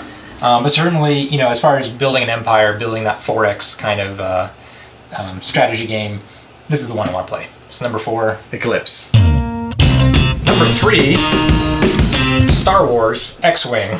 And I just brought out my little box because all my X-Wing stuff is like outside of the original packaging and just all over the place. So I don't want to do that. But you played X-Wing once, right? That's right. Skirmish, that's it? Yeah.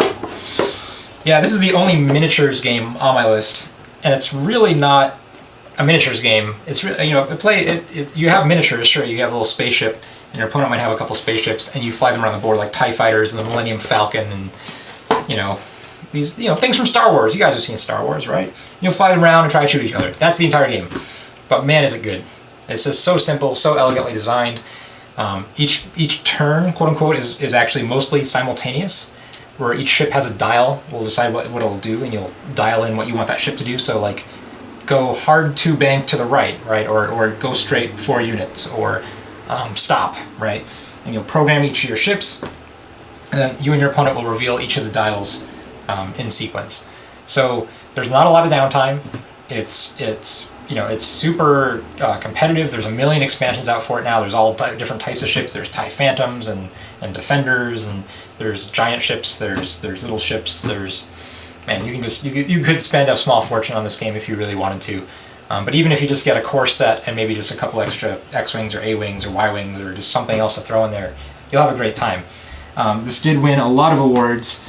For me, this won my Gold Award for Most Thematic Game, Gold Award for 2-Player Strategy, Gold Award for War/Fighting Game, and Bronze Award for Variability.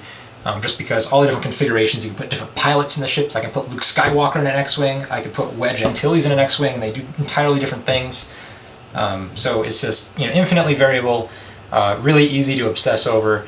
And at the end of the day, you're playing this really fast war-fighting game. Yeah, I think the obsession part was why I played it once, and it was it was early on, and I'm like, oh, this is only going to get deep. People who've played Warhammer, this is nothing, right? This is like air. There's sure. so fewer rules, right, compared to like your more Warhammer style or Warhammer. No, 20,000. right, and that's just my where I like to table game. It's more, let's pull out a game, let's play it. Well, you could do that with this. Yeah, no, you're right. It's totally. You can't do that with like. But against this guy, yeah, then it becomes. So I would play it with a friend that hasn't played it before. I think. Just not with me. Yeah, I see how it is. Yeah. Okay. Yeah. Well, anyway, number 3, just fantastic war game, miniatures game, X-Wing. Number 2, The Resistance / Avalon. Yes. We're gonna lump them both together because they're close enough. And now that we have all the expansions and promo cards for Resistance, you can basically make it Avalon anyway. This is, it's been my number 2 game now for I think 2 years straight. It did move up significantly 2 years ago when we played it like just non-stop for a year. Just every week we just have a Resistance game at some point, play a hand or 2 or 3. With 9 people. With 9, yeah, with 7, 8, 9 people. I still like this game best with 6 or 7. Mm-hmm. I still like the tighter game. But you can play with more, which is great. This one, let's see, my awards: Gold for team-based game, Silver Award for Persuasion game, Bronze for large group game, Bronze for thematic game, and Bronze for deception/intrigue game. Yeah. And I think all those make sense except maybe the thematic one. Yeah. Like I think most people who play this don't think of this being very thematic. But the reason why I had this as such a thematic game is because when you are a spy, you feel like you're a spy. Yeah. Like, you feel like everyone's out to get you, and they're watching everything you say, and it just puts you in that world. Yeah. Just so intimately. No, So I have a very thematic experience. Sure, and Nick's like, "Is Eclipse your favorite game?" I'm like, "No, this is my favorite game." I think I had Road to Eclipse because I want my people that I know to play Eclipse, but if I can have a table of 6 or 7 people playing Resistance. Yeah, I could do that for several hours. There's no doubt about it. Yeah, it is a good game. Yeah, and I just got to play a whole bunch of. I introduced probably about a dozen people to this in the last few weeks. I've been traveling a lot and just brought this with me, and yeah, everywhere I went, everyone I introduced it to, it just sort of became the obsession. And so there was a week where I was playing this every day for about 2 or 3 hours a night. Yeah. So, man, it's like a fine wine, man. It just gets better with age, and the better you know the people and the more people that know it, you start playing the person more than the game. That transition happens very quickly, and unlike Ultimate Werewolf, where there's a lot of chaos and a lot of just accusing, I think this has enough of a intellectual deduction / read the person kind of combination that makes it appeal to just about anybody. Yeah, love it. So, number 2. The Resistance / Avalon. Number 1. Go! Pat's never played Go. I've never played this game. Which makes me very sad, because it is my number 1 favorite game. It's been my number 1 favorite game for many years now. And I think, there are a lot of people who actually will see this on the channel who aren't familiar with my channel. Like, I do produce mostly Go videos, right? So if you know my Go channel, and you found this video because you watched me playing Go, this is no surprise to you. Right. But there are a lot of people who find this, top board games list video and come in and think, oh, number 1, Go? What the hell, man? Like, why isn't chess your number 1? Or why aren't you looking into all these other abstract games that are awesome? Like, certainly like we were talking about Hive a little bit in the games that didn't make it list, and chess and checkers and backgammon and those traditional games. But also things like the Duke, right? There are these great abstract games that are out there today. Why is this one so good? Well, oh my god, I could do an entire video about why this game is so much better than all those games.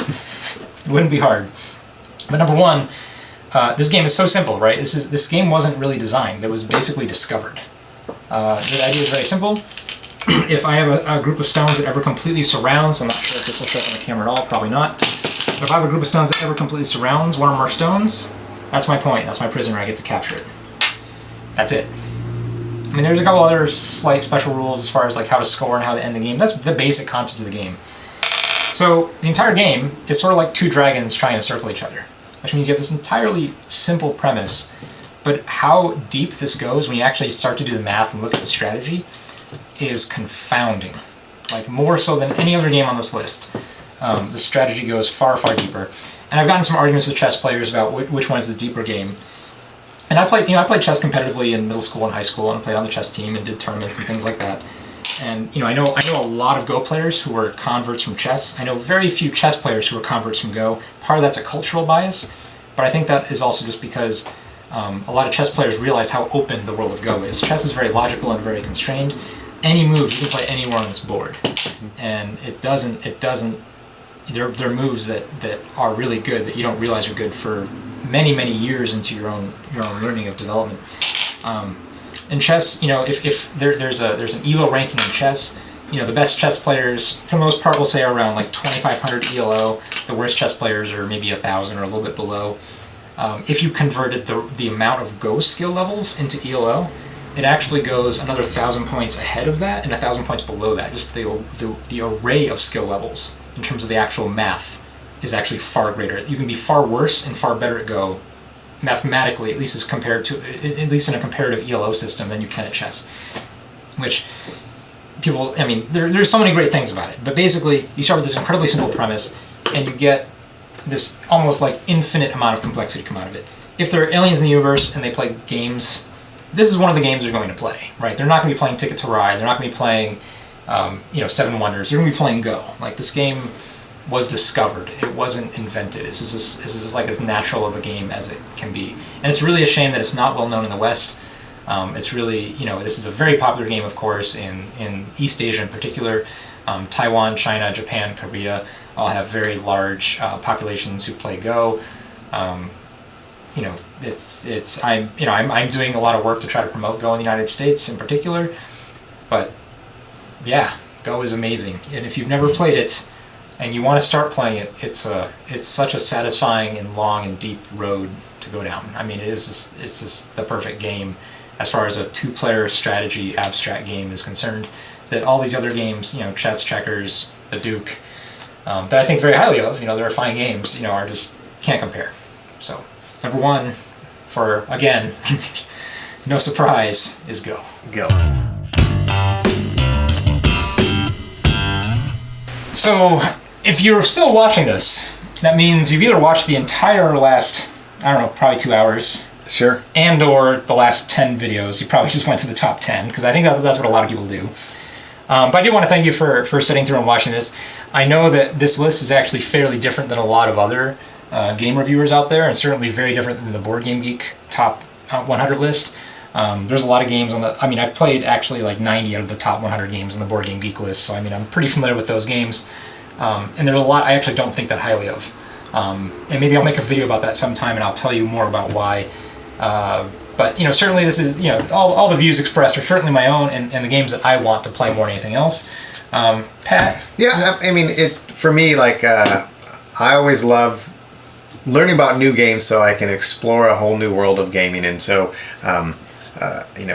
playing new games, watching or doing this video has made me like realize, oh, there's some games, maybe this one right here, that it's time for me to sink my teeth into and explore a whole new world. So hopefully we've excited you a little bit to maybe pick up a game or sit down with a friend that has the game that they've been talking about for months or years, and maybe you'll give it a chance. So yeah, that's really the ultimate goal of this list, right? That's right. If there's a game on here that has either piqued your interest or you've heard tangentially about, you go, sounds interesting. I hope I just convinced you to go and try it. So get out there and play some games. Absolutely.